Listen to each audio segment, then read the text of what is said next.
आवाज येतोय माताजी व्यवस्थित? हो येतोय. ओके. हरे कृष्ण.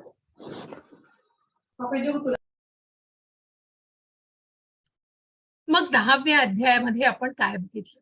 पुढच्या अध्यायाला जाण्याच्या आधी थोडीशी उजळणी 10व्या अध्यायाची. ज्या 10व्या अध्यायामध्ये आपण काय बघितलं, मग आपण काय म्हणजे आता आपण श्री श्री राधा गोविंद यांचं दर्शन घेतलं बघा, की सुरेख अशी राधा गोविंदांची ही मूर्ती आहे. काल ज्या आपण विभूती योगाला बघितलं बघा, त्याचं एक सुंदर असं उदाहरण मला सांगण्याचं म्हणजे आपण बऱ्याच वेळेला भगवंतांच्या नामस्मरणामध्ये असतो, जप करत असतो, प्रार्थना, उपासना चालू असतात. पण बऱ्याचदा मन असं खूप द्विधा मनस्थितीमध्ये असतं. काही वेळेला वर-खाली भावना होत असतात आणि मग बऱ्याच वेळेला मन असं कुठेतरी अ, बऱ्याच क्षणांना उदास होऊन किंवा मग आता नाही करायची इच्छा आहे, ना मला कीर्तन करायचं आहे, ना मला नामस्मरण करायचं आहे, असं बऱ्याच वेळेला होतं. पण त्याच वेळेला जेव्हा आपण मंदिरामध्ये जाऊन आणि मग आता आपण उद्या त्या अर्च विग्रहाबद्दलही जाणणार आहोत. ज्या ज्या मूर्तींमध्ये मग आपण फक्त त्या मंदिरांमध्ये जाऊन भगवंतांकडे एकटक जरी एक थोड्या क्षणांसाठी आपण बघितलं, तरी मला असं वाटतं कधी-कधी तर बऱ्याच वेळेला घळा-घळा अश्रू येतात आपल्या डोळ्यातून. आणि त्या भगवंतांशी आपण इतकं म्हणजे आपल्या मनातलं तर बोलत असतो, परंतु भगवंतांकडे नुसतं बघूनच आपलं मन इतकं प्रसन्न होतं. ज्या भगवंतांचे अलंकार, मग ज्या राधाकृष्णांच्या या मूर्तीला इतकं सुंदर सजवलं जातं. इस्कॉनचं हे खूप सुंदर वैशिष्ट्य आहे, की ही सुंदर अशा मूर्ती रोज तुम्हाला मी ग्रुपवर टाकत असते, की तो फोटो आणि इतक्या सुंदररीत्या ते सजवलं जातं. अनेक लोक त्याच्यासाठी इतके परिश्रम घेतात आणि इतक्या आनंदाने आणि उत्साहाने भगवंतांना सजवत असतात. तो मुकुट, ते हार, मग वस्त्र ही वेगवेगळी निरनिराळी असतात, रंग निरनिराळे असतात आणि तुम्हाला माहितीये भगवंतांनी जो हार घातलेला असतो तो कौस्तुभ हार आहे. आणि त्या कौस्तुभ हाराला जी शोभा आली ती भगवंतांच्या गळ्यामध्ये आली हो. म्हणून भागवतामध्ये असं म्हटलंय, की हा जो कौस्तुभ हार आहे, तो जर काढून ठेवला ना, तर त्याला काहीच तितकं महत्व नाही आणि तितकं त्याचं सौंदर्य नाही किंवा तितका तो अलंकाराची शोभा नाही. पण तो भगवंतांनी घातलेला आहे आणि भगवंतांवर जो शोभून दिसतोय, त्या कौस्तुभ हाराची ती शोभा वाढलेली आहे. त्याचं महत्व वाढलेलं आहे भगवंतांमुळे. जसं आपण म्हणतो हो, भौतिक जगामध्ये आपल्याला लग्न, मुंजी, समारंभाला जायचं तर आपण दागदागिने घातलो, आधी काही नाही आणि मग दागदागिने घालून जेव्हा आरशात बघतो, मग आता आपण दागदागिन्यांनी एकदम छान म्हणजे ते दागदागिन्यांनी आपल्याला शोभा येते हो. जिथे भगवंतांचं उलट भगवंतांमुळे त्या हाराला शोभा आली आणि त्याच विभूती आपण बघितल्या. ज्यांचं दर्शन आपण काल घेतलं आणि अशाच विभूती हेच ऐश्वर्य भगवंतांचं. ज्या सूचक अभिव्यक्ती आपण जाणलेल्या आहेत आणि त्याच्या आधी ज्या चतुश्लोकी गीतेमध्ये आपण बघितलं, की भगवंतांशी जो संबंध, अभ्युदय आणि प्रयोजन. मग ज्या सुंदर अशा कीर्तनामध्ये सर्व भक्तगण इतके रममाण होऊन गेलेले, की हरे कृष्ण कृष्ण कृष्ण हरे हरे, हरे राम राम राम हरे हरे.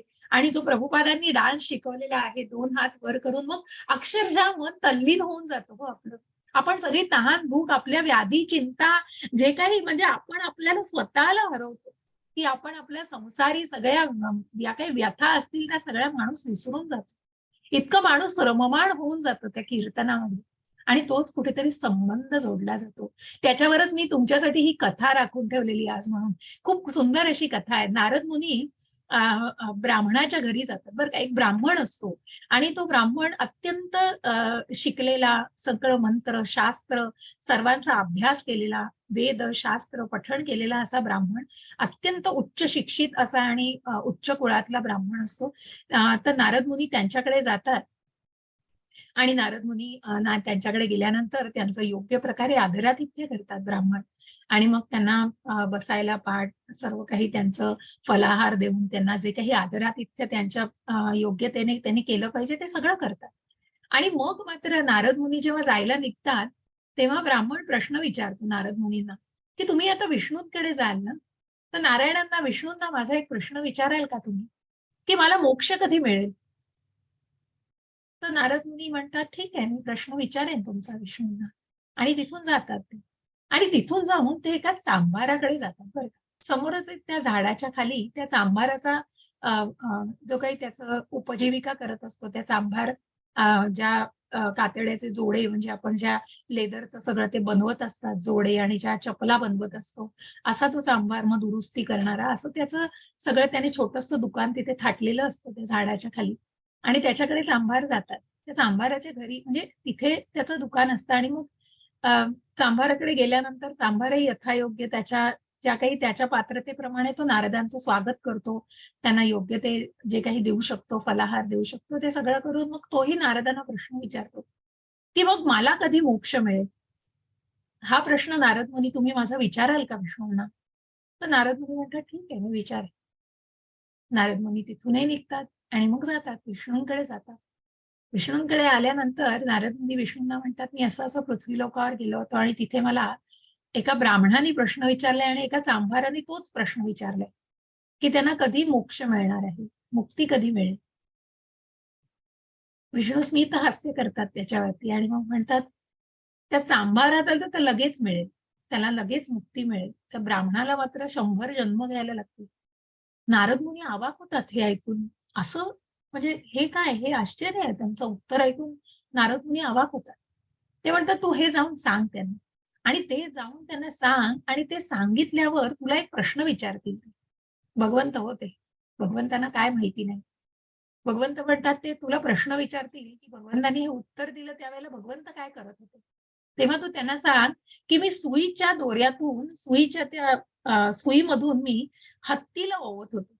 सुईचा जो डोळा असतो त्या सुईमधून मी हत्तीला ओवत होतो. हे तू जाऊन त्यांना सांग. नारद मुनी भगवंतांची आज्ञा शिरसावंत. भगवंतांनी जे सांगितलेलं आहे ते जाऊन त्यांना जसंच्या तसं सांगायचं असतं.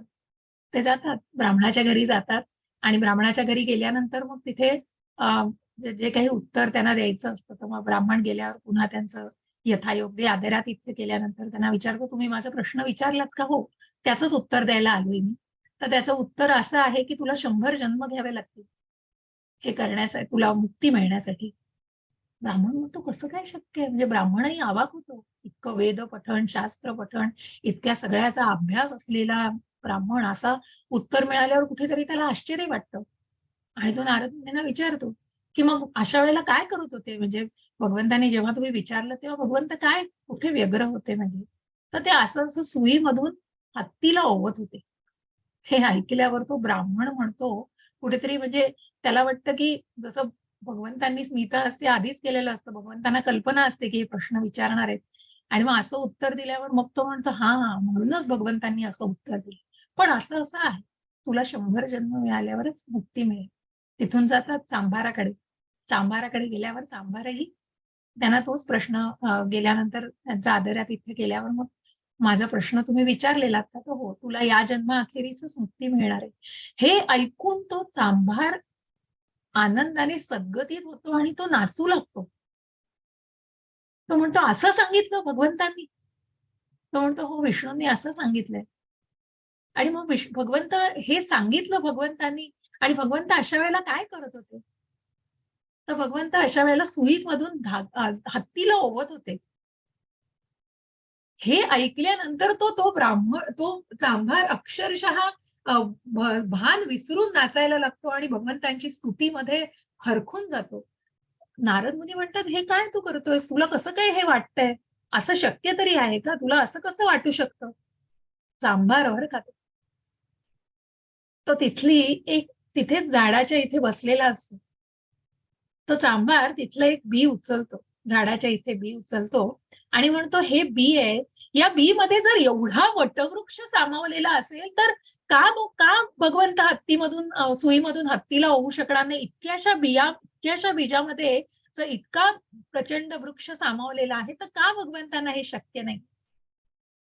नारद मुनी अवाक होतात त्याचं उत्तर ऐकून आणि हाच संबंध हाच भगवंतांशी संबंध ही दृढ श्रद्धा.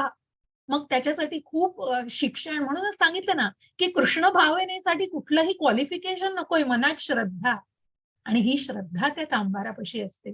दुसरं-तिसरं काही नाही भगवंतांवरचं प्रेम. अतोनात प्रेम, की मग भगवंत काहीही करू शकतात. काय असाध्य आहे त्यांना आणि म्हणून निश्चितच ते करत असतील. असं हे भगवंतांची संबंध म्हणूनच तो संबंध, अभ्युदय आणि प्रयोजन.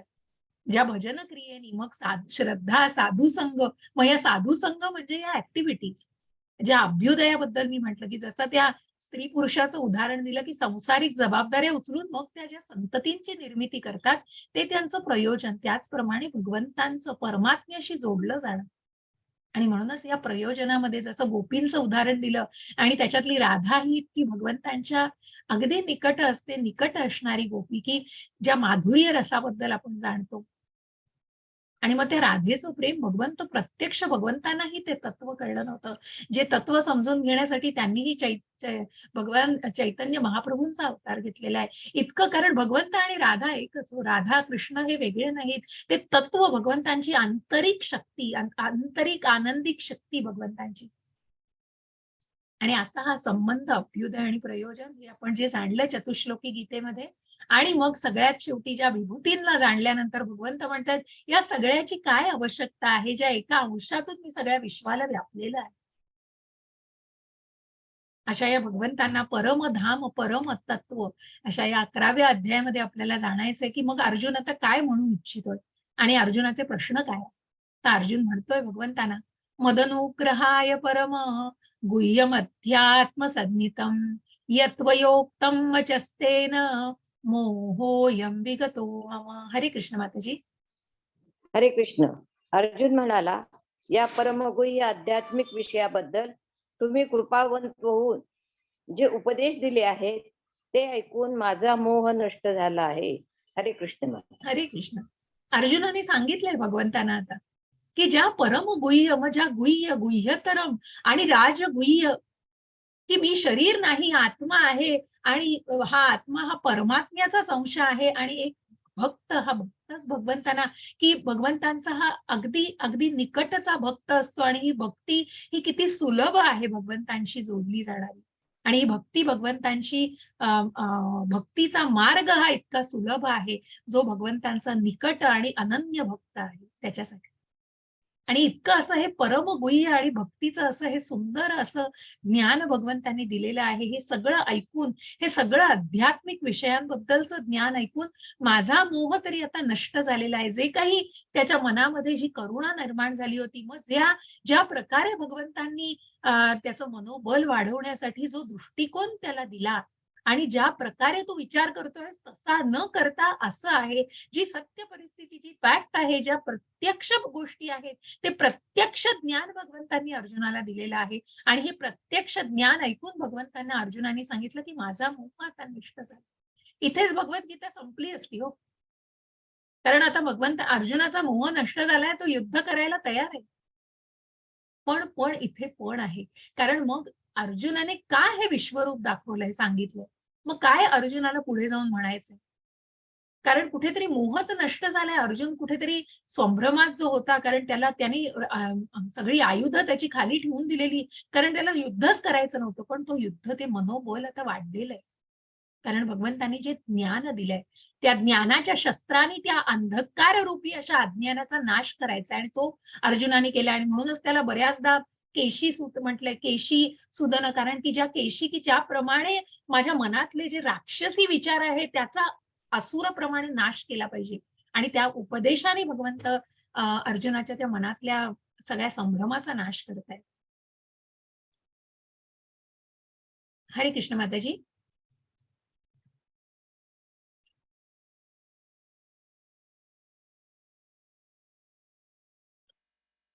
हरे कृष्ण अंजली माताजी.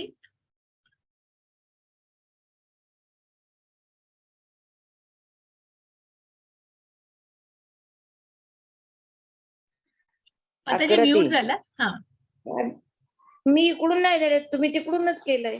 नाही ऍक्च्युली तुम्हाला म्यूट नाही केलंय मी. तुम्ही अनम्यूट कधी होऊ शकता. तुम्ही को-होस्ट आहात माताजी. त्यामुळे तुम्ही म्यूट झाला होता चुकून. मग 12 पुन्हा वाचू का? हा चालेल ना वाचा. 11:2.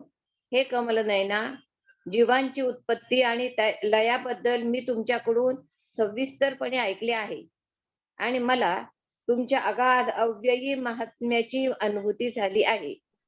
11:3. हे पुरुषोत्तम आहे परमेश्वरा, तुम्ही स्वतः वर्णन केल्याप्रमाणे तुमचे मूळ स्वरूप मी जरी माझ्या समोर पाहत असलो तरी या प्राकृत सृष्टीत तुम्ही कसे प्रविष्ट झाला आहात हे मी पाहू इच्छितो. 11:4 हे प्रभो,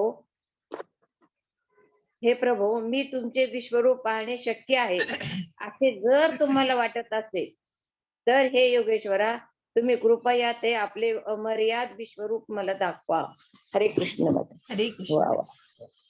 आणि म्हणूनच बघा की अर्जुन भगवंतांना म्हणतोय की या उत्पत्ती लयाबद्दल मी तुमच्याकडून सगळं आता ऐकलेलं आहे. जे आपण बघितलं देहिनोस मिन्यथा देहे कौमारम यौवनम जरा, की कशा प्रकारे सगळा हा आत्म्याचा प्रवास या देहात चाललेला असतो.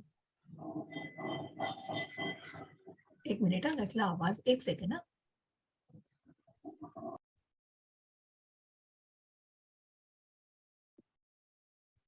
हा सॉरी.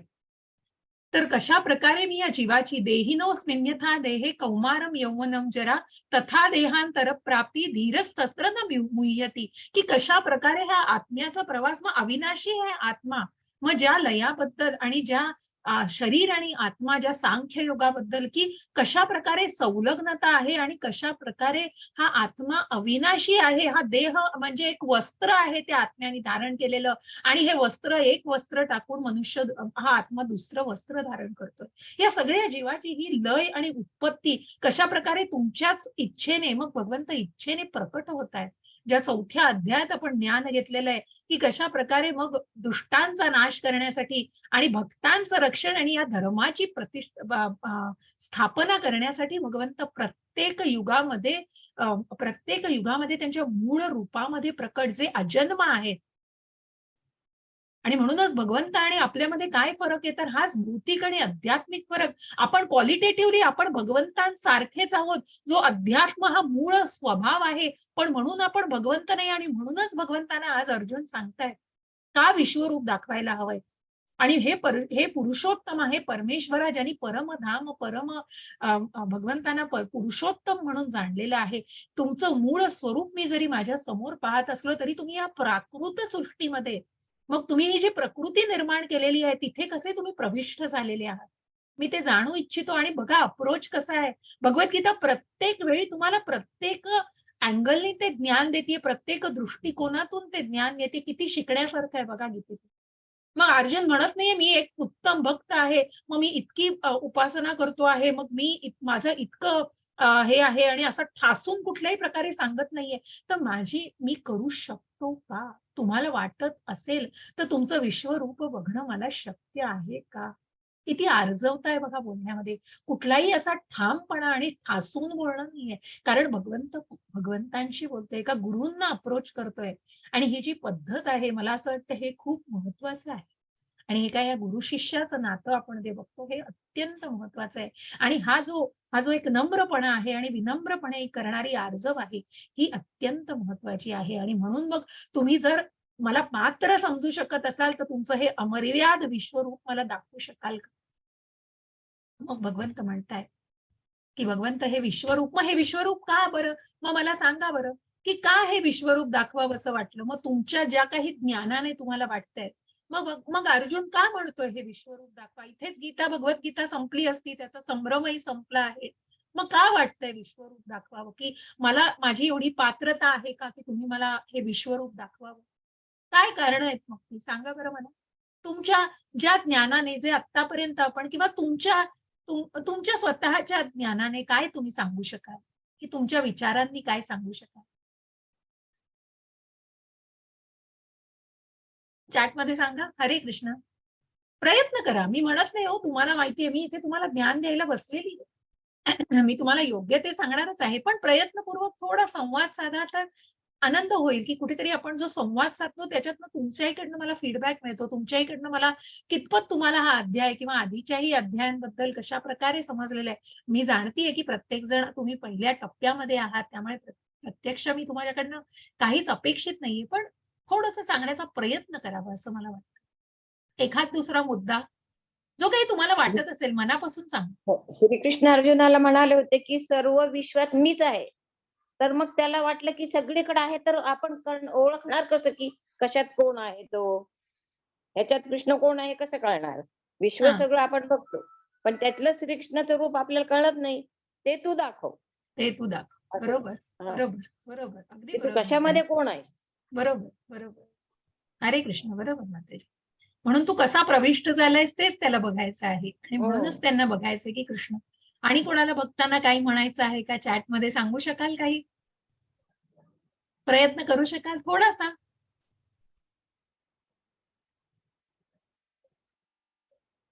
ठीक आहे, हरकत नाही. माझी कुठलीही सक्ती नाही, पण माताजी धन्यवाद. म्हणजे सांगण्याचा मुद्दा हा, की अर्जुनाला का वाटलंय, की हे विश्वरूप भगवंतांनी दाखवावं. मग हे विश्वरूप, हे जे चराचर भगवंत दाखवणार आहेत, ते कुठेही भगवंत म्हणाले नाहीयेत, की मग कुठल्यातरी अशा एका ठराविक जागी नेऊन भगवंतांनी ते विश्वरूप दाखवलंय, तर नाही. अर्जुनाला प्रत्यक्ष त्याच कुरुक्षेत्रावर, त्याच ठिकाणी रथामध्ये आरूढ असलेल्या भगवंतांनी तिथेच प्रत्यक्ष पाठीमागे स्वतःचं विश्वरूप दाखवलेलं आहे. आणि हे का दाखवलेलं आहे, की अर्जुन हा भगवंतांचा प्रिय भक्त आहे. भगवंत प्रिय भक्ताचं सगळं ऐकतात, म्हणून तो लाडका त्या भक्ताचा हट्टही भगवंतांनी पुरवलेला आहे. आणि भगवंत त्याला सांगतायत, की तू जे काही भविष्यामध्ये बघायचंय, जे भूतकाळामध्ये घडून गेलेलं आहे आणि जे वर्तमान काळात घडतंय, हे सगळं तू या विश्वरूपामध्ये बघू शकणार आहेस. आणि म्हणून कुठेतरी त्याचं मनोबल वाढवतायत त्याच्यानी, की काय बघायचंय तुला भूतकाळामध्ये आणि तू फक्त एक निमित्त मात्र होणार आहेस. या सर्व शत्रूंचा मी नाश केलेला आहे. मी या सगळ्यांना ठार मारलेला आहे. तू फक्त एक इन्स्ट्रुमेंट आहेस. तू फक्त एक साधन बनणार आहेस. तुला फक्त तुझं धनुष्यबाण उचलून त्यांच्याशी लढायचंय आणि एक साधन बनायचंय. पण त्यांना मी आधीच ठार मारलेलं आहे आणि हेच तुला या विश्वरूपामध्येही निश्चित बघायला मिळणार. अशा प्रकारे भगवंत त्याचं मनोबल वाढवतायत आणि भगवंत सांगतायत. आणि अर्जुनाने ज्या प्रकारे सांगितलं, की ज्या प्रकारे विभूतीही भगवंतांना का अर्जवलेल्या होत्या, की सामान्य माणसांना कळावं, सामान्य माणसांनी जाणावं, की भगवंतांचे ऐश्वर्य काय आहे. त्याचप्रमाणे उद्या उठून भौतिक जगतातलं कोणीतरी क्लेम करेल, कोणीतरी सांगेल, की मी देव आहे. मग कुठे तुमचं विश्वरूप दर्शन? मग ते फक्त भगवंतांनीच दाखवलंय. मग देवांमध्ये तुम्ही बघाल तर फक्त कृष्णांनी हे विश्वरूप दाखवलेलं आहे. आणि असा हा अवतार, असं हे विश्वरूप दर्शन फक्त कृष्णांनी दाखवलेलं आहे, की म्हणूनच उद्या उठून भौतिक जगतामध्ये ज्यांनी कोणी स्वतःला दैवी स्वरूपात आणण्याचा प्रयत्न केलाय, किंवा मग ज्या प्रकारे आधीही सांगितलेले, की अनुकरण नाही करायचंय, अनुसरण करायचंय, त्या उपदेशाचं अनुसरण करायचंय. भगवंत जे सांगतायत त्या मार्गावरती चालायचंय. म्हणून भगवंतांचं अनुकरण नाही करायचंय. ज्या गोवर्धन पर्वताला भगवंतांनी 7 दिवस 7 रात्र उचलून धरलेलं आहे, ते आपल्याला शक्य नाहीये हो. जे भगवंत शिव, जे भगवंतांच्या इतके निकट आहेत, विष्णूंच्या इतके निकट आहेत, इतके विष्णू भक्त आहेत, ज्यांनी समुद्र मंथनांमध्ये विष प्राशन केलं, तेव्हा ते प्राशन करण्याचं आपली ऐपत आहे का हो? एक थेंब घेतला तर आपण मरण पाहू, अशी आपली स्थिती आहे. मग आपण कुठल्या जोरावरती हे सांगतो? म्हणून जे तथाकथित तर्कवादी, लोकवादी आणि जे काही स्वतःला अशा बुंदुगिरीमध्ये जे म्हणतायत, की आम्ही दैवी स्वरूपाची, आमच्याकडे या शक्ती आहेत, दैवी शक्ती आहेत, मग त्यांनी दाखवावं आपलं विश्वरूप. आणि म्हणूनच अर्जुनाने सांगितलंय भगवंतांना, की तुमचं विश्वरूप दाखवा. मग या विश्वरूपामध्ये जे आपल्याला बघायचंय, ते खरंच मनुष्य दाखवू शकणार आहे का, जो स्वतःला दैवी कोणीतरी समजतोय? आणि म्हणूनच ते कुठेतरी ज्यांनी असं जाणायचंय, अशांना ते दाखवण्यासाठी तू तुझं विश्वरूप दाखव. आणि म्हणूनच अर्जुनाने ही सगळी विनंती तेवढ्यासाठी केलेली आहे. हरे कृष्ण माताजी. हरे कृष्ण. श्री भगवंत म्हणाले, हे अर्जुना, आता माझे ऐश्वर्य पाहावचे झालं ना. नाही, हे नाही, आधीच झालं माताजी. 11.5, 2, 3, 4 वाचले. हे 5, 7, 8. हा. 11:5. श्री भगवान म्हणाले, हे अर्जुना, आता माझे ऐश्वर्य पहा. अलौकिक आणि नाना वर्णा, नाही आलं सगळं. नाही ते मी वाचते, काही हरकत नाही माताजी. अलौकिक आणि नाना वर्णांनी अशी माझी सहस्त्रावधी रूपे पहा. हे अर्जुना, तू जे काही पाहू इच्छितोस ते आता माझ्या या देहामध्ये पहा. तू आता जे काही पाहू इच्छितोस आणि भविष्यात तुला जे काही पाहायची इच्छा असेल, ते सर्व हे विश्वरूप प्रकट करू शकते. संपूर्ण चराचर या एकाच ठिकाणी स्थित आहे. परंतु तू तुझ्या वर्तमान नेत्रांनी मला पाहू शकणार नाहीस, म्हणून मी तुला हे दिव्य नेत्र प्रदान करतो. माझे योग ऐश्वर्य तू पहा. आणि म्हणून तू साध्या दृष्टीने हे बघू शकत नाही. ज्या प्रकारे तिथे 3 डायमेन्शनल साठी तो 3D चष्मा दाखवला आहे, ते कुठेतरी उदाहरणादाखल आहे, की जो आपण जेव्हा अशा काही मूव्हीज बघायला जातो, तेव्हा ते आपल्याला साध्या डोळ्यांनी सगळं असं अंधुक-अंधुक दिसत असतं. म्हणून तो हो. चष्मा जेव्हा घालतो, तेव्हा आपल्याला ते कुठेतरी क्लिअर दिसतं. त्याच प्रकारे भगवंतांचं जे जे विश्वरूप आहे, हजार सूर्य एकाच वेळी अवकाशामध्ये उगवले तरी जितकी प्रखरता आहे त्याच्यापेक्षा सुद्धा हे प्रखर असं तेजाळ असलेलं असं विश्वरूप आहे, ते तू तुझ्या साध्या डोळ्यांनी पाहू शकत नाहीस. आणि म्हणूनच तुला ही दिव्य दृष्टी मी देत आहे. मग हे विश्वरूप कोण बघतंय? तर अर्जुनाबरोबर संजयही बघताय. देव आदी सर्व देवादिदेव संजय आणि प्रत्यक्ष अर्जुन या सर्वांना हे विश्वरूप दर्शन बघायला मिळालेले आहे. म्हणून संजय म्हणतायत धृतराष्ट्रांना सांगताना, संजय उवाच एवमुक्त्वा ततो राजन् महायोगेश्वरो हरिः दर्शयामास पदार्थात परमं रूपमैश्वरम्. हरे कृष्ण माताजी. नाही ते नाही आलं नाही माझ्याकडे. आलंय? ठीक आहे, ठीक आहे. मला हो. वाटतं काही नेटवर्क इश्यू असेल. संजय त्याला म्हणतायत, बघायला. संजय म्हणाला, "हे राजा, या प्रकारे बोलून महायोगेश्वर पुरुषोत्तम भगवंतांनी अर्जुनाला आपलं विश्वरूप दाखवलं." बघा किती भयावह झालीये परिस्थिती त्या धृतराष्ट्रांची. कारण मनात कपट आहे हो, मनात द्वेष आहे. त्या आपल्याच भावाच्या पुत्रांविषयी किती मत्सर आहे मनामध्ये, किती द्वेष आहे, म्हणून कुठेतरी भय आहे मनामध्ये, की काय होणार आहे म्हणून. आणि कशा प्रकारे भयभीत झालेलं आहे मन. कारण कुठेतरी मनामध्ये जसं राक्षसी, जसं पुढे जाऊन भगवंतांनी सांगितलंय, कारण राक्षस इकडे तिकडे पळतायत भयभीत होऊन. त्याच विश्वरूपामध्ये त्याचप्रमाणे धृतराष्ट्राच्या चेहऱ्यावरचे भाव दिसतायत आपल्याला. मग भगवंत सांगतायत पुढे, अर्जुनाने या विश्वरूपामध्ये असंख्य मुखे, असंख्य नेत्र, असंख्य अद्भुत दृश्य बघितली. एकाच ठिकाणी बघा चराचरामध्ये त्यांनी अनेक मुख बघितली आहेत. ज्या चित्रामध्ये तुम्हाला दिसतंय, हे रूप अनेक अलौकिक अलंकारांनी विभूषित झालेलं, अनेक दिव्य शस्त्रांनी सज्ज झालेले होते. या विश्वरूपाने अनेक दिव्य वस्त्र आणि माळा धारण केलेल्या होत्या. दिव्य सुगंधी द्रव्यांचा लेप लावलेला होता, लेप होता आणि द्रव्यांचा त्याच्या शरीराला लेप दिला होता. विश्वरूपाच्या बाबतीत सर्वच अद्भुत, तेजस्वी, अनंत आणि सर्व व्यापी होते. बघा जो अर्जुन त्या रथामध्ये आरूढ होऊन, मग याला अचिंत्य भेदाभेद म्हणतात बरं का भगवंतांचं हे. मग पुढच्या टप्प्यांवर जाऊन तुम्हाला या संज्ञा कळतील, की त्याच ठिकाणी मग भगवंत स्वतःच्या आंतरिक शक्तींनी हे विश्वरूप दाखवतायत, की त्याच ठिकाणी रथामध्येही आरूढ आहेत, परंतु आपलं विश्वरूप ते त्याच ठिकाणी पाठीमागे अर्जुनाला दाखवतायत. ही भगवंतांच्या या शक्ती आहे. आणि या शक्तींद्वारे जसं आपण म्हणतो, की भगवंतांचे कुठलेही अवयव त्या प्रकारे कार्य करू शकतात एकमेकांचं कार्य, त्याच प्रकारे भगवंतांच्या या ज्या शक्ती आहेत, त्या शक्तीच्या माध्यमातून भगवंत हे असाध्य गोष्टही साध्य करू शकतात. आणि असं हे विश्वरूप दर्शन भगवंत दाखवतायत अर्जुनाला. आणि म्हणून सांगतायत, हजारो सूर्यांचा उदय झाला तर कदाचित त्याचं तेज भगवंतांच्या विश्वरूपातील तेजाशी बरोबरी करू शकेल. त्यावेळी अर्जुनानं भगवंतांच्या विश्वरूपामध्ये एकाच ठिकाणी स्थित असलेली पण अनंत ग्रहांमध्ये विभागलेली अनेक ब्रह्मांडांची विस्तृत रूप बघितली. आणि जे प्रत्यक्ष ब्रह्मा आपल्याला भगवंतांमध्ये दिसतायत बघा. मग सर्व देवाधिदेवांचा पूर्णपणे समावेश होता ज्या विश्वरूपामध्ये. भ्रमित आणि आश्चर्यचकित होऊन अर्जुनाच्या अंगावर रोमांच उभारलेले आहेत. मग पहिल्या अध्यायामध्ये आपण बघितलं, की अर्जुन कुठेतरी करुणा आहे मनामध्ये, म्हणून कुठेतरी त्याचे हात कापतायत आणि थरथरतोय तो, आणि त्याच्या अंगाला घाम सुटलेला आहे, कंप होतोय, कारण मला नाही हे युद्ध करायचंय.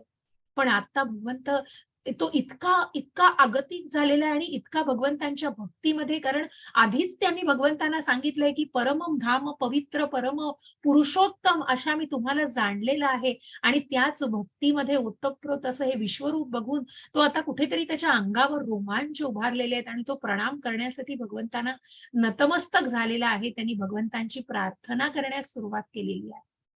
कारण जर हे विश्वरूप तुम्ही म्हणाल तर हे कुठेतरी उग्र रूप आहे. मग त्याचं पुढेही आपल्याला जाणायचं आहे, की भगवंत याच्यातून काय दाखवतायत. आणि म्हणून अर्जुन म्हणतोय, "हे भगवंता, हे भगवान, हे कृष्णा, मी तुमच्या शरीरात एकत्रित झालेल्या." मग ज्या विश्वरूपाच्या वर्णनाविषयी अर्जुन सांगतोय, सर्व देवतांना आणि इतर विविध जीवांना पाहतोय. कमलासनावर बसलेल्या ब्रह्मदेवांना बघितलं त्यांनी. तसेच भगवान शंकर, सर्व ऋषी, अलौकिक सर्पांना मी एकाच ठिकाणी तुमच्या देहामध्ये बघतो आहे. हे विश्वेश्वरा, हे विश्वरूपा, तुमच्या देहामध्ये मी अमर्यादित आणि सर्वत्र पसरलेल्या अशा असंख्य भुजा, असंख्य उदर, असंख्य मुख आणि नेत्रांना बघतो आहे. तुमच्यामध्ये मला आदी, मध्य आणि अंत असं काहीही दिसत नाही. तुमचं हे तेजपुंज रूप पाहणं मला खूप कठीण जातंय. कारण हे इतकं तेज प्रज्वलित अग्नी किंवा सूर्याच्या अपरिमित तेजाप्रमाणे सर्वत्र व्यापलेले आहे. तरीही अनेक मुकुट आणि गदा चक्रांनी सुशोभित झालेले हे कांतिमान रूप मी बघत आहे, सर्वत्र बघत आहे. आणि मग अर्जुन भगवंतांना सांगतोय, तुम्ही परम अक्षर ज्ञेय आहात. या संपूर्ण विश्वाचं परम आश्रयस्थान तुम्ही आहात. तुम्ही अव्ययी पुरातन आहात. तुम्हीच शाश्वत धर्माचे पालक. पुरुषोत्तम भगवान, ज्या 15व्या अध्यायात आपण पुरुषोत्तमांविषयी अजून जाणायचंय, की भगवंतांकडून काय उत्पत्ती होते आणि कशाचा प्रलय. ज्या सृष्टीला आपण जाणलं, ते सृष्टीचं सगळं चराचर जे ब्रह्मांड आपण बघतोय, मग अनेक सर्प, अनेक देवी देवता, ऋषी, या सर्वांचा त्या विश्वरूपामध्ये. मग तुम्ही जर आठवत असेल तर 8व्या अध्यायामध्ये हा प्रश्न भगवंतांना विचारलेला अर्जुनाने, की अधिदैव म्हणजे काय. आणि अधिदैव म्हणजे सर्व देवाधिदेवांचा समावेश असलेलं हे विश्वरूप दर्शन. आणि हे विश्वरूप म्हणजे अधिदैव. भगवंत हे अधियज्ञ, ज्या यज्ञांचा अधिष्ठाता, अधिदैव.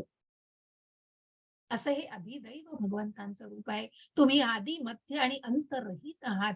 तुमचा महिमा अगाध आहे. तुम्हाला असंख्य बाहू आहेत. चंद्र आणि सूर्य तुमची नेत्र आहेत. तुमच्या मुखातून बाहेर पडणारा जो अग्नी आहे ना, तो संपूर्ण विश्वाला तुमच्या तेजाने तप्त करीत असल्याचं मी बघतोय.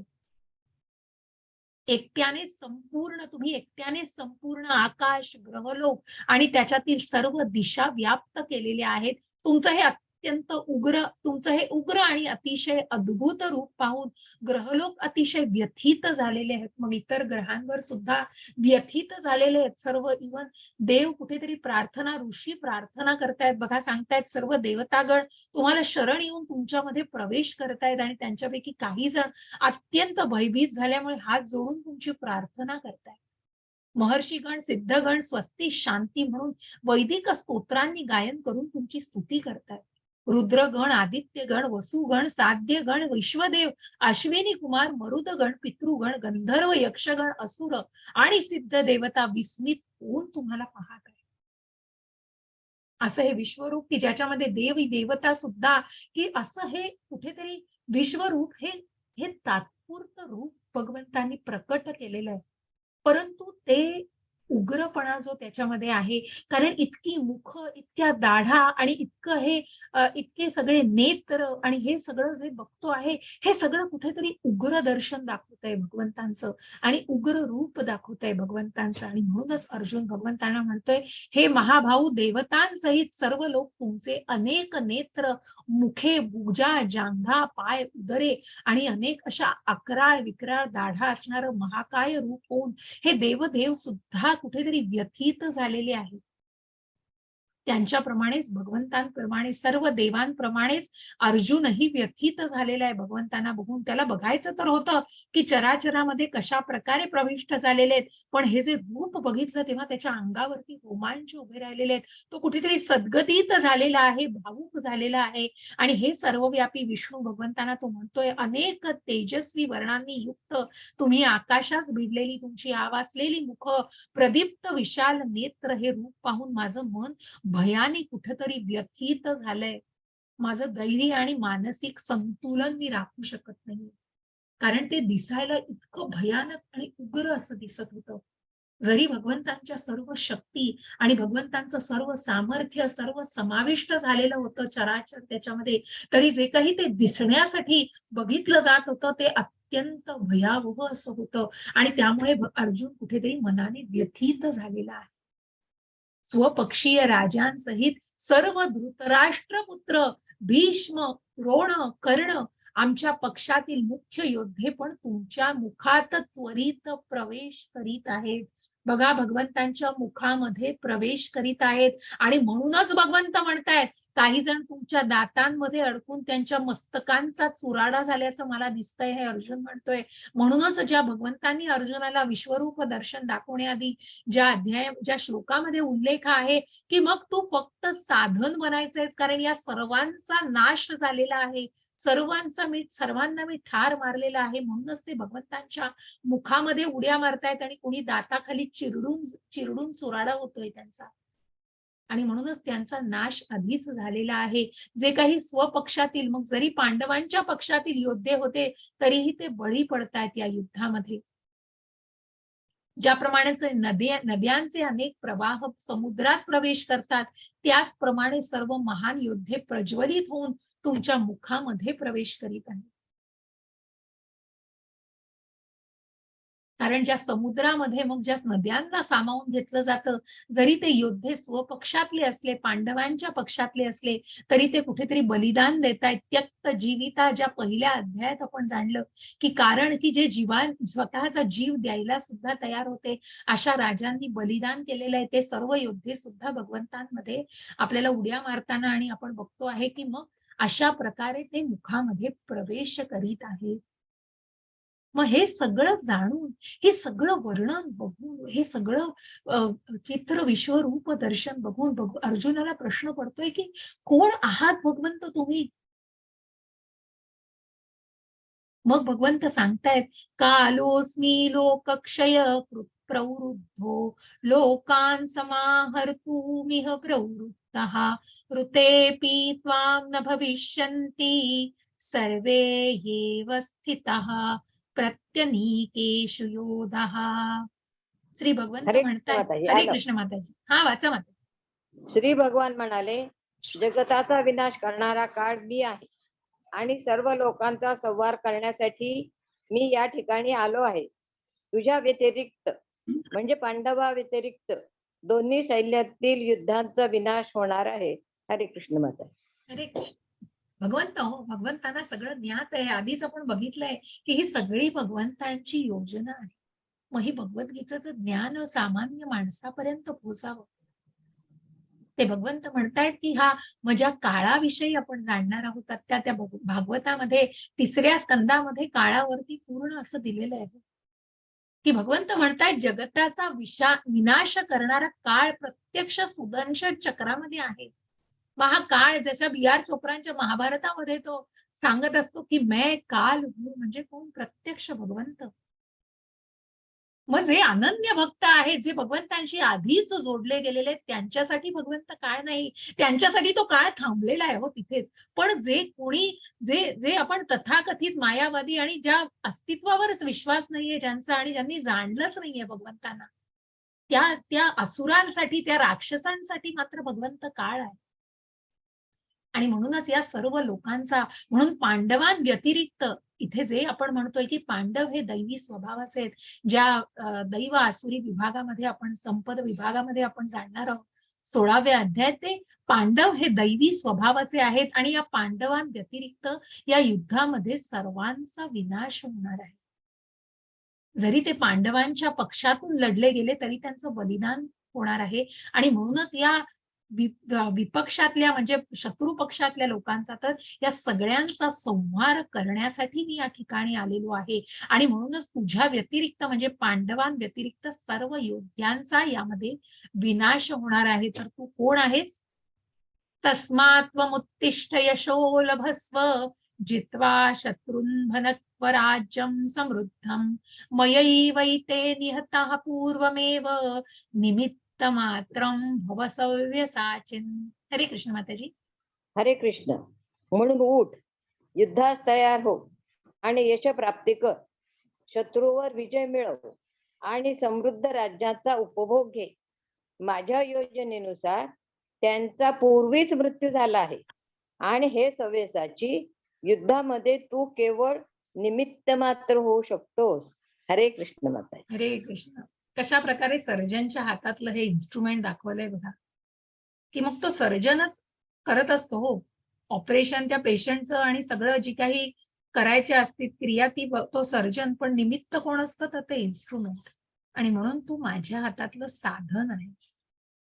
तू उठ, तू दृढ निश्चयाने उठ. यशप्राप्तीच करायची आहे तुला. भगवंत अगदी ठामपणे सांगतायत अर्जुनाला. आणि म्हणूनच या सगळ्यांचा यापूर्वीच मृत्यू झालेला आहे.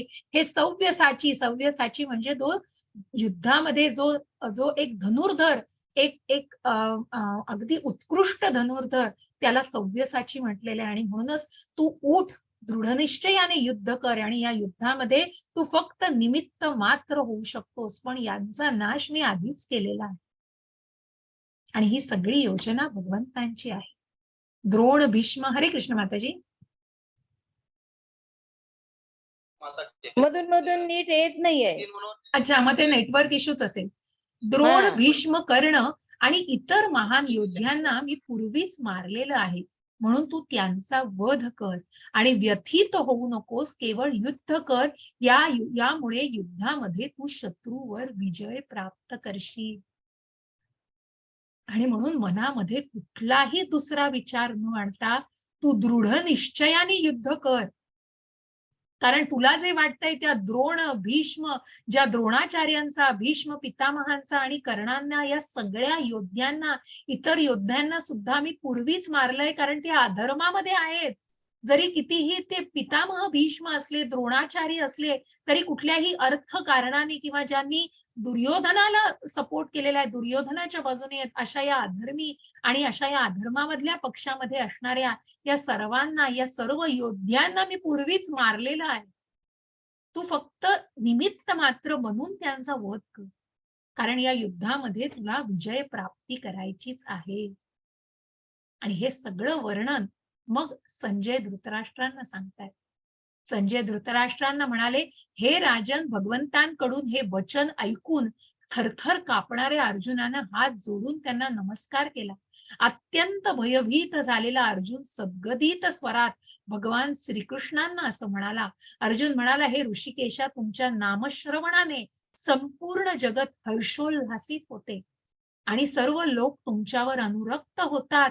सिद्ध पुरुष जरी तुम्हाला नमस्कार करीत असले, तरी राक्षस मात्र भयभीत होऊन इतस्ततः पळत आहेत. हे सर्व योग्यच घडत आहे. हे महात्मन, ब्रह्मदेवापेक्षाही श्रेष्ठ असे आदी सृष्टीकर्ते तुम्ही आहात. मग त्यांनी तुम्हाला नमस्कार केला, का बरे आदरपूर्वक नमस्कार करू नये? हे अनंता, हे देवाधिदेवा, हे जगन्निवासा, हे या भौतिक सृष्टीच्या पलीकडे असणारे तुम्ही परम अविनाशी सर्व कारणांचे कारण आहात. तुम्ही आदिपुरुष, भगवान पुरातन, या व्यक्त प्राकृतिक जगताचे एकमेव आश्रयस्थान आहात. तुम्ही सर्वज्ञ आहात. तुम्ही जे जे ज्ञेय आहे ते सर्व तुम्हीच आहात. तुम्ही त्रिगुणातील असे परमपूज्य आश्रयस्थान आहात. हे अनंत रूपा, ही सारी भौतिक सृष्टी तुम्हीच व्यापलेली आहे. हे सर्व आधीच्या अध्यायांमध्ये आपण जाणलेलं आहे. मग ज्या माळेचं, मणींचं आधी 7व्या अध्यायामध्ये, की ज्याच्यावरती आश्रित भगवंत हे आधारस्तंभ आहेत आणि ज्या माळेप्रमाणे, की माळेमध्ये जो दोऱ्यामध्ये ओवलेला आहे, त्या दोऱ्याप्रमाणे भगवंत आधार देणारे आहेत. जर तो दोराच नसेल तर मणी विखुरलेले आहेत. आणि म्हणूनच जे ब्रह्मांड, जे अवकाशामध्ये जे ग्रह, ज्यांच्या शक्तीमुळे ते महाविष्णूचं तत्व आपण जाणलं, की ज्या गर्भोदकशाही विष्णूच्या रूपामध्ये प्रत्येक ब्रह्मांडामध्ये ते आहे. आणि असे तुम्ही देवादिदेव जगन्निवास आहात. आणि म्हणून कारणांचे कारण, परम भगवान पुरुषोत्तम असे अजन्मा तुम्ही आहात. मग जर ब्रह्मदेवांनी, की जे सृष्टीचे निर्माते आहेत, पण ते दुसरे निर्माते, परंतु बीज देणारे पिता तुम्ही आहात, श्रेष्ठ असे तुम्ही आहात, त्यांनी जर तुम्हाला नमस्कार केला, तर त्याच्यात काय आहे? कारण या भौतिक सृष्टीच्या पलीकडे जी पराशक्ती आहे, जी आध्यात्मिक शक्ती आहे, जी अविनाशी अशी शक्ती आहे, ती आध्यात्मिक शक्ती तुमची आहे आणि त्या सर्व कारणांचं कारण तुम्ही आहात. कारण हे त्रिगुणांचा प्रभाव असलेली ही व्यक्ती, असा हा जीव आहे, जो या मायेमध्ये अडकलेला आहे. आणि ही मायेचं नियंत्रण कोण करतंय? तर भगवंत प्रत्यक्ष करतायत. ही मोहमाया आणि योगमाया ही भगवंतांचीच आहे.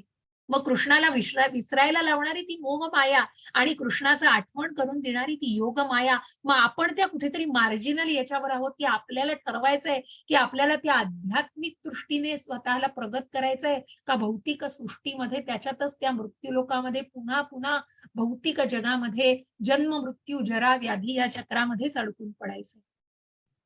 हे सर्व अर्जुन जाणतोय आणि भगवंताने जेव्हा सांगितलं की तू फक्त साधन आहेस, मी हे सगळं यांना सगळ्यांना त्यांचा वध केलेला आहे आणि तू आता कुठलीही काळजी न करता तू दृढ निश्चयाने उठ आणि युद्ध कर.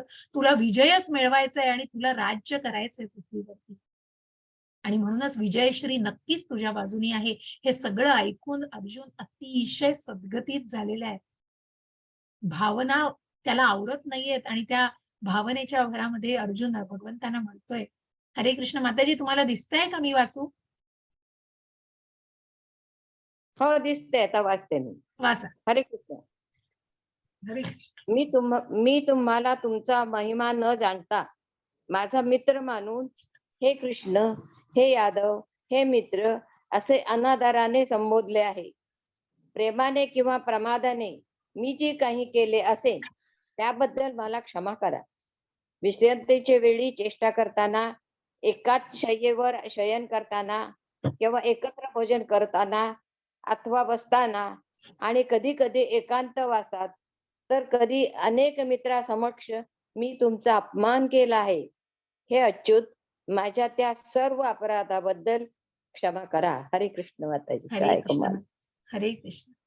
बघा तो कमाल आहे, अर्जुन कमाल. सद्गतीत झालेला आहे आणि त्याला आता पश्चाताप होतोय, की ज्या भगवंतांचं इतकं ऐश्वर्य आणि जे विश्वरूप दर्शन बघून आणि ज्या भगवंतांविषयी त्यांनी पूर्णपणे आता जाणलेलं आहे, की त्याला आता जाणवतंय, की आपला प्रिय सखा म्हणून आपण त्यांच्याशी जे वागलो, त्यांनी त्याला कुठेतरी पश्चाताप होतोय आणि म्हणून भगवंतांना तो म्हणतोय, की तुमचा महिमा तेव्हा मी जाणला नव्हता आणि तुम्हाला मित्र मानून मी तुमच्याशी जे काही वर्तन केलेलं आहे, तुम्हाला ज्या नावांनी संबोधलं, बऱ्याच वेळेला सगळ्या मित्रांसमोर किंवा एकांतवासात असताना माझ्याकडून तुमचा अपमान झालेला आहे. एकाच वेळी एका शय्येवर शयन करताना किंवा भोजन करताना, बसताना मी कधी-कधी तुमचा अपमान केलेला आहे आणि तो माझ्याकडून नकळत झालेला आहे. चेष्टा करताना, विश्रांतीच्या वेळी, या सगळ्याच्या वेळी कदाचित माझा तुमच्याकडून अपमान झालेला आहे. आणि या सगळ्याबद्दल तुम्ही मला क्षमा करा. कारण हे कुठेतरी अज्ञानात झालेलं आहे आणि मी आता तुमचा महिमा पूर्णपणे जाणलेला आहे. तर हे प्रिय भगवंता मला क्षमा कर. माझ्या या अपराधांबद्दल तुम्ही मला क्षमा करा. हरे कृष्ण माताजी.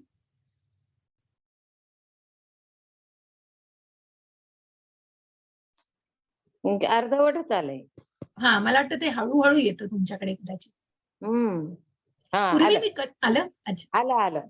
हरे कृष्ण. हरे. पूर्वी कधीही न पाहिलेले विश्वरूप पाहिल्यानंतर आनंदित झालो आहे. परंतु त्याचबरोबर भयाने माझे मन व्याकुळ झाले आहे. म्हणून हे देवादिदेव, हे जगन्निवासा, कृपया माझ्यावर प्रसन्न व्हा आणि तुमचे पुरुषोत्तम भगवान रूप प्रगट करा. हरे कृष्ण. हरे कृष्ण. आणि म्हणूनच विश्वरूप तर भगवान अर्जुनाला बघायचं होतं.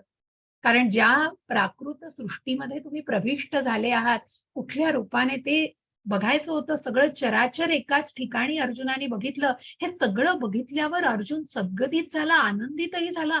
पण त्याला कुठेतरी मनामध्ये भय होतं. त्याचं मन व्याकुळ झालेलं.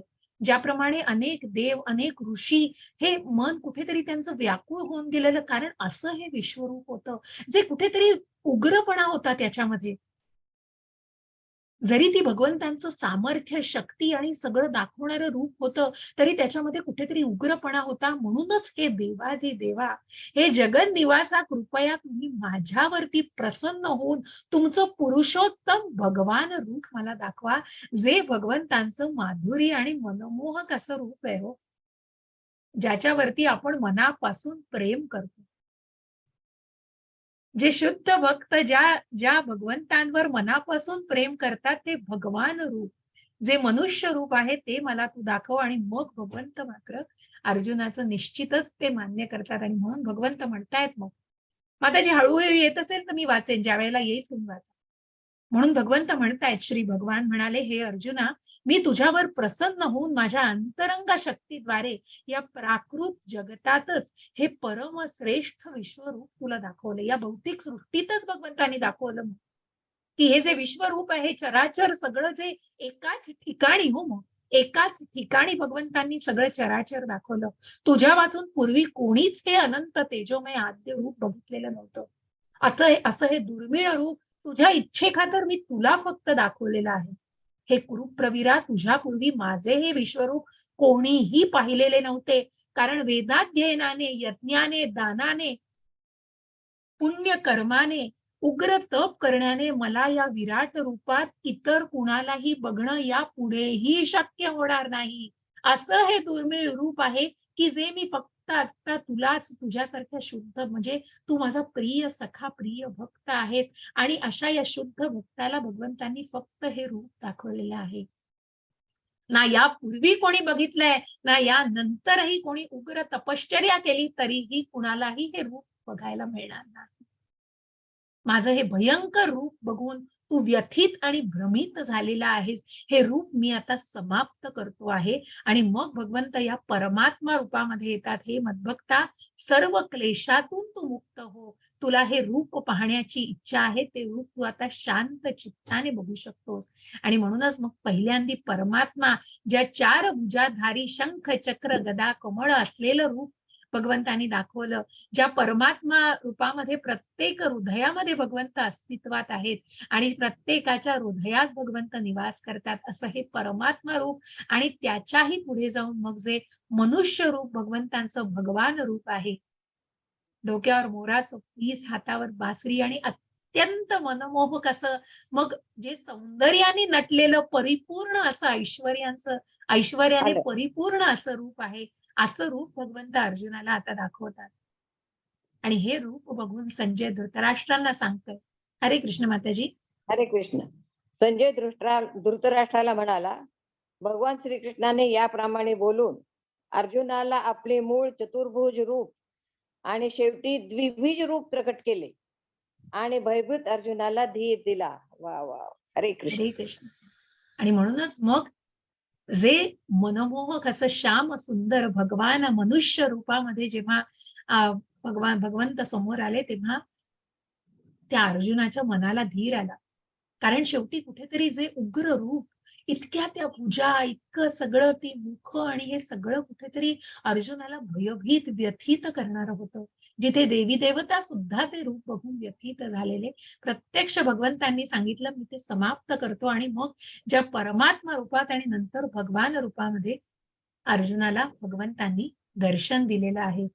आणि मग अर्जुन भगवंतांना म्हणतोय, अर्जुनाने जेव्हा श्रीकृष्णांना या मूळ रूपात बघितलं, तेव्हा तो अर्जुन भगवंतांना म्हणाला, हे जनार्दना, हे अतीव सुंदर मनुष्य रूप पाहून मी आता शांत चित्त झालेलो आहे. मी आपल्या पूर्व स्थितीत आलेलो आहे. भगवंत अर्जुनाला म्हणतायत, अर्जुना, आता तू माझे जे रूप बघत आहेस, त्याचंही दर्शन घेणं, त्याचं दर्शन घेणं अतिशय दुष्कर आहे. मग हे मनुष्य रूप सगळ्यांनाच बघायला नाही मिळत हो. देवता सुद्धा हे मधुर रूप पाहण्याची संधी प्राप्त करण्याच्या नित्य प्रयत्नात असतात. हे अर्जुना, मी जसा तुझ्या समोर उभा आहे, तसे मला केवळ अनन्य भक्ती योगानेच जाणणे शक्य आहे. या प्रकारे मला साक्षात पाहता येते आणि केवळ याच मार्गाने तू माझ्या रहस्यमय तत्वात प्रवेश करू शकतोस. बघा, हे सुंदर असं, कुठे ते विश्वरूप, कुठे आणि मनमोहक असं श्याम सुंदर असं रूप भगवंतांचं. असं हे श्याम सुंदर रूप बघून भक्त्या त्वनन्यया शक्य अहमेवं विधोर्जुन ज्ञातुं द्रष्टुं च तत्त्वेन प्रवेष्टुं च परन्तप. हे हरे अर्जुना, कृष्ण. हरे कृष्ण. वाचा वाचा मग. हे अर्जुना, मी जसा तुझ्या समोर उभा आहे, तसे मला केवळ अनन्य भक्त योगानेच जाणणे शक्य आहे. आणि या प्रकारे मला साक्षात पाहता येते. केवळ याच मार्गाने तू माझ्या रहस्यमय तत्वात प्रवेश करू शकतोस. हरे कृष्ण माता. हरे कृष्ण. आणि अशी ही अनन्य भक्ती आहे बरं का. ज्या भक्ती योगाच्या मार्गामध्ये आपण हे विश्वरूप बघितलं आणि उद्या आपण या भक्ती योगाला सांगता करणार आहोत. भक्ती योगाचा टप्पा संपणार आहे.